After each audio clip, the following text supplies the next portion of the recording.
Hi friends, welcome to AtoZ Samayal. இன்னைக்கு நம்ம பார்க்க போற வீடியோ என்னன்னு பாத்தீங்கன்னா ஒரு பிரியாணி ஐட்டம் தாங்க. இன்னைக்கு நம்ம பார்க்க போறோம். ரொம்ப சூப்பரா ஒரு சுவையான ஒரு அட்டகாசமான ஒரு சிக்கன் பிரியாணி வந்து இன்னைக்கு நம்ம ரெடி பண்ண போறோங்க.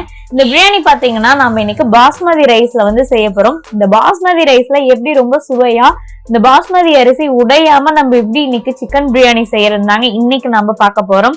ஸோ எப்படி செய்யறதுன்னு பாக்கலாங்க. ஆனா அதுக்கு முன்னாடி இப்பதான் நீங்க இந்த சேனலை புதுசா பாக்குறீங்கன்னா மறக்காம சப்ஸ்கிரைப் பண்ணிக்கோங்க, கூட வர பெல் ஐக்கானையும் பிரஸ் பண்ணிக்கோங்க. இது போன்ற புதுவிதமான பல வீடியோக்கள் வந்து இனிமேல் வர இருக்கின்றது. ஸோ மறக்காம சப்ஸ்கிரைப் பண்ணிக்கோங்க. இப்போ வாங்க நம்ம வீடியோக்குள்ள போகலாம்.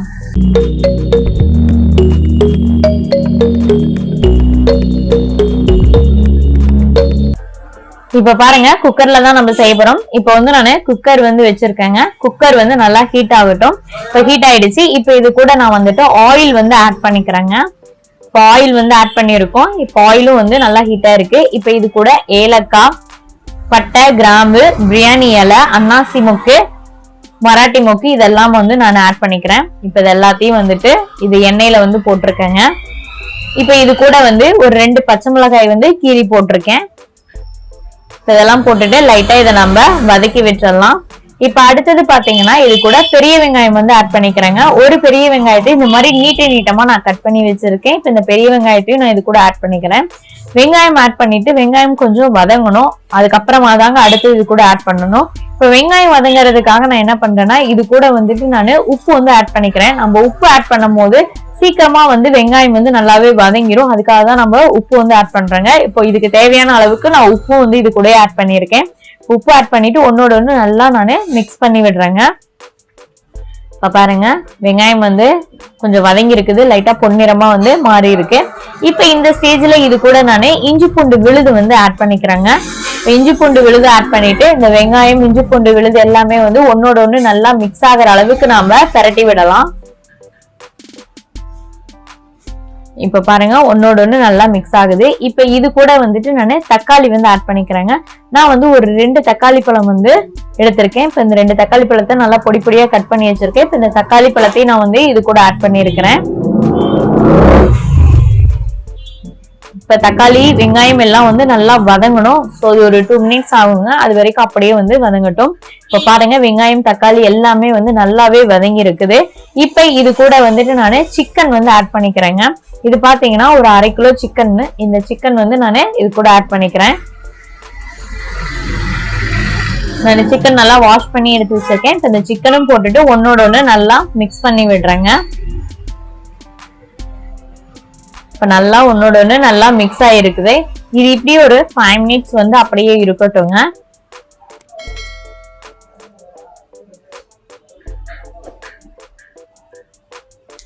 இப்போ வந்துட்டு சிக்கன் போட்டு இதையும் வதக்கிருக்கோம். இது ஒரு 5 மினிட்ஸ் அப்படியே இருக்கு. இப்போ இது கூட மசாலா வந்து ஆட் பண்ணிக்கலாம். நான் மஞ்சள் தூள் வந்து கொஞ்சமா ஆட் பண்ணியிருக்கேன். அடுத்தது பிரியாணி மசாலா வந்துட்டு 1 டேபிள் ஸ்பூன் அளவுக்கு இந்த ஸ்பூன்ல வந்து நான் ஆட் பண்ணியிருக்கேங்க. இது வந்து 1 டேபிள் ஸ்பூன் அளவுக்கு நான் ஆட் பண்ணியிருக்கேன். 1/2 டேபிள் ஸ்பூன் அளவுக்கு நான் நார்மல் சில்லி பவுடர் வந்து ஆட் பண்ணிக்கிறேங்க. அடுத்தது பாத்தீங்கன்னா அதே 1/2 டேபிள் ஸ்பூன் அளவுக்கு கரம் மசாலா வந்து ஆட் பண்ணிக்கிறேங்க.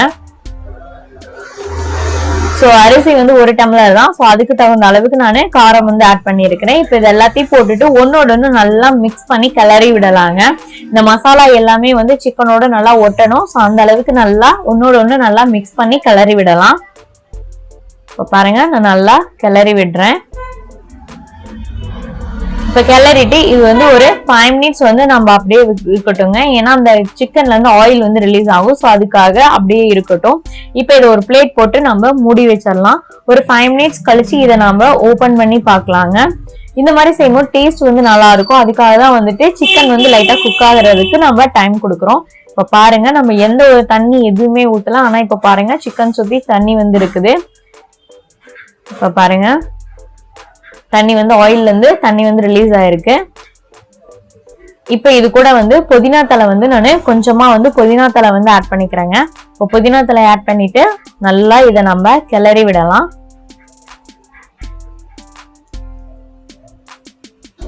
இப்ப பாருங்க, புதினா தலையும் போட்டுட்டோம். இதையும் நல்லா நான் கிளறி விடுறேன். இப்ப இது கூட நம்ம தண்ணி வந்து அளந்து வைக்கலாங்க. 1 டம்ளர் அரிசி வந்து நான் எடுத்திருக்கேன். இப்ப இதுக்கு வந்து 1.5 டம்ளர் அளவுக்கு நான் வந்து தண்ணி வந்து வைக்கிறேங்க. அரிசி பாத்தீங்கன்னா ஒரு 20 மினிட்ஸ் வந்து நான் ஊற வச்சிருக்கிறேன். இப்ப இந்த இஞ்சி பூண்டு அரைச்சது அந்த தண்ணி எல்லாமே நான் வந்து ஒரு 1.5 டம்ளர் அளவுக்கு நான் வந்து தண்ணி வச்சிருக்கேன். சோ இந்த தண்ணியே போதும்.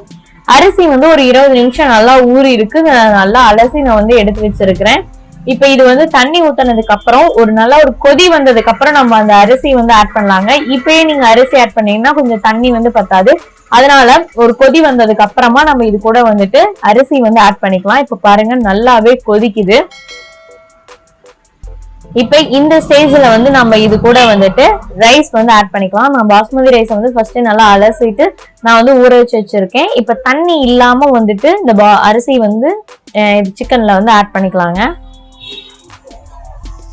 இப்ப பாருங்க தண்ணி இல்லாம வடிச்சு இதே மாதிரி எல்லா அரிசியும் வந்துட்டு நான் ஆட் பண்ணிட்டேன். இப்ப அரிசி போட்டதுக்கு அப்புறம் ரொம்ப நேரம் இதை வந்து நம்ம கிளறி விடக்கூடாதுங்க. ஏன்னா அரிசி வந்து உடைஞ்சிரும் நல்லா ஊறி இருக்கறதுனால. அதனால ரொம்ப நேரம் கிளறாம லைட்டா கிளறி விட்டுடலாம். இப்ப கடைசியா இது கூட வந்துட்டு லெமன் வந்து நான் ஒரு அரை லெமன் வந்து புழிஞ்சு விடுறேன். லெமன் புழிஞ்சு விட்டீங்கன்னா டேஸ்ட் வந்து நல்லா இருக்கும். அரிசி வந்து உதிரி உதிரியா நமக்கு வந்து கிடைக்கும். அதுக்காக தான் லெமன் வந்து புழிஞ்சு விடுறோம். ஸோ கடைசியா வந்து மறக்காம பிரியாணிக்கு வந்து லெமன் புழிஞ்சு விடுங்க. இப்ப லெமன் வந்து ஒரு அரை லெமன் நான் வந்து ஜூஸ் மட்டும் புழிஞ்சு விட்டுருக்கேன்.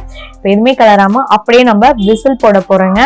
விசில் போட்டுட்டு ஹை ஃபிளேம்ல ஒரு விசிலும் லோ ஃபிளேம்ல ஒரு விசிலும் வந்து விட்டீங்கன்னா போதும். நமக்கு பிரியாணி வந்து ரெடி ஆயிருங்க. இப்ப இது வந்து விசில் வரட்டும். விசில் வந்ததுக்கு அப்புறமா இதை நம்ம ஓபன் பண்ணி பாக்கலாங்க. இப்ப விசில் வந்துருச்சு. இப்ப நான் இதை ஓபன் பண்ணி பாக்குறேன். இப்ப பாருங்க கலர்ஃபுல்லா இருக்குது.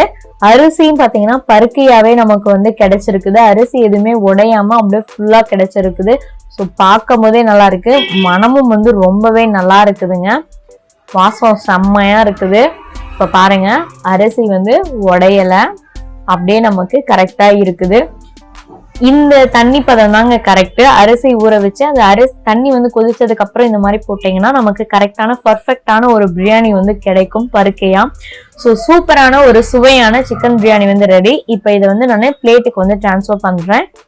இப்ப பாருங்க ஸோ சூப்பரா இருக்குதுங்க. ஸோ நீங்களும் இந்த மாதிரி ட்ரை பண்ணி பாருங்க. ரொம்பவே நல்லா இருக்கும். ரொம்பவும் டேஸ்டா இருக்கும். ரொம்ப சிம்பிளான மெத்தடு தான். நம்ம வீட்லயே சிக்கன் பிரியாணி வந்து இந்த பாஸ்மதி ரைஸ்ல செஞ்சோம்னா ரொம்பவே நல்லா இருக்கும். நீங்களும் ட்ரை பண்ணி பாருங்க. இந்த வீடியோ உங்களுக்கு பிடிச்சிருந்தா லைக் பண்ணுங்க, ஷேர் பண்ணுங்க, கமெண்ட் பண்ணுங்க. இந்த வீடியோ பற்றின கருத்துக்களை மறக்காம கமெண்ட்ல சொல்லுங்க. ஓகே ஃப்ரெண்ட்ஸ், வீடியோ பார்த்ததற்கு நன்றி.